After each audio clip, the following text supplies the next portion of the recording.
সাধারণ নাগরিকদের বেআইনি পন্থায় বারবার ভারতীয় বাহিনীর হাতেও তুলে দিয়েছে। বিগত সরকারের শাসনামলে গুম একটি সুশৃঙ্খল ও প্রাতিষ্ঠানিক রূপে জঙ্গিবাদ বিরোধী অভিযানের ছায়াতলে ইসলামী উগ্রবাদের হুমকিকে ব্যবহার করে রাজনৈতিক ক্ষমতা কেন্দ্রীভূত করা, আন্তর্জাতিক স্বীকৃতি অর্জন এবং শাসন দীর্ঘায়িত করার উদ্দেশ্যে পরিচালিত হয়েছে, যার ভিকটিম ছিল মেধাবী শিক্ষার্থী, রাজনৈতিক কর্মী, সাংবাদিক, ডাক্তার, ইঞ্জিনিয়ার সহ বিভিন্ন সরকারি বেসরকারি পেশাজীবী তথা সাধারণ জনগণ।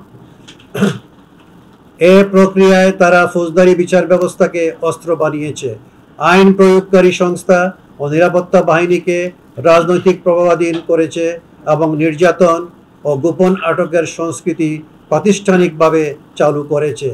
এমনকি সাধারণ নাগরিকদের বেআইনি পন্থায় বারবার ভারতীয় বাহিনীর হাতেও তুলে দিয়েছে। আমাদের এই 253 জনের নমুনাটি 1 দশকেরও বেশি সময় জুড়ে বিস্তৃত। এদের বয়স, পেশা ও নিখোঁজ থাকার সময়কাল সবই ভিন্ন হলেও তাদের অভিজ্ঞতাগুলো আশ্চর্যজনক প্যাটার্নে মিলে যায়। অধিকাংশই সে সময়কার বিরোধী দলগুলোর বা ভিন্ন মতের সমর্থক ছিলেন এবং তাদের অনেকেরই রাজনৈতিক সম্পর্ক নিয়েই প্রশ্ন করা হয়েছে।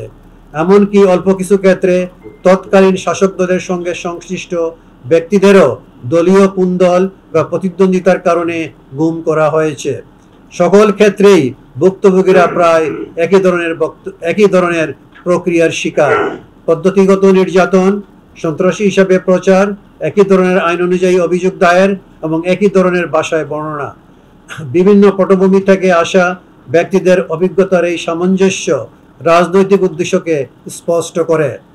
ব্যাপারটা মোটেও এমন নয় যে একটি জঙ্গিবাদ দমন অভিযান 2-1 জন অসাবধানী কর্মকর্তা কর্মচারী কর্তৃক কিছু মানবাধিকার লঙ্ঘন এর ঘটনা ঘটে গেছে, বরং এটি ছিল একটি রাজনৈতিক উদ্দেশ্য প্রণোদিত দমনযন্ত্র যা জঙ্গিবাদ বিরোধী প্রচারণাকে ডাল হিসাবে ব্যবহার করেছে।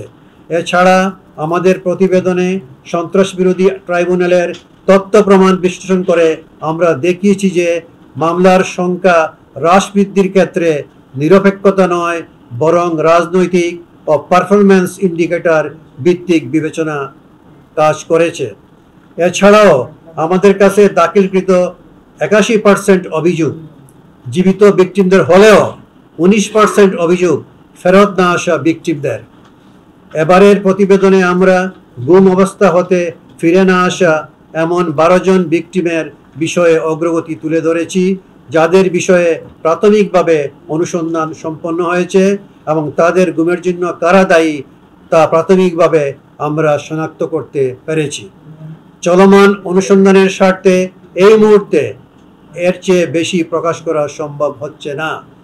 ফিরে না আসা ভিকটিমদের আরও অনেকের বিষয়ে কমিশনের কাজের অগ্রগতি রয়েছে, কিন্তু এক একজন ভিকটিমের বিষয়ে অনুসন্ধান সম্পন্ন করার আগে এ বিষয়ে এ মুহূর্তে তথ্য প্রকাশের কোনো সুযোগ নেই।